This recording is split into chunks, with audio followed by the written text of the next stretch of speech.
നമ്മൾ കട്ട് ചെയ്ത പീസസ് ഇതിലേക്ക് ചേർത്ത് കൊടുക്കാം. 1/4 സ്പൂൺ ഉപ്പും കൂടെ ചേർക്കാം.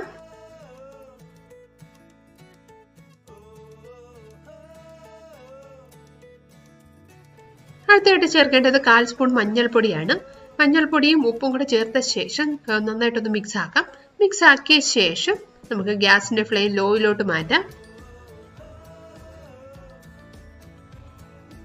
ഏറ്റവും കുറച്ച് വെച്ച ശേഷം നമുക്ക് ഇത് അടച്ചു വയ്ക്കാം.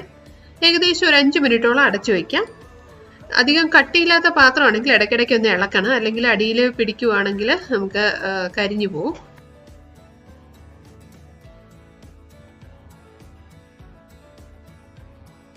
ഇപ്പോൾ ഏകദേശം ലോ ഫ്ലെയിമിൽ 5 മിനിറ്റ് ആയിരിക്കുകയാണ്. ഇനി നമുക്ക് ഇതിലേക്ക് മുളക് പൊടി ചേർക്കാം. 1.5 ടേബിൾ സ്പൂൺ മുളക് പൊടിയാണ് ഞാൻ ചേർക്കുന്നത്.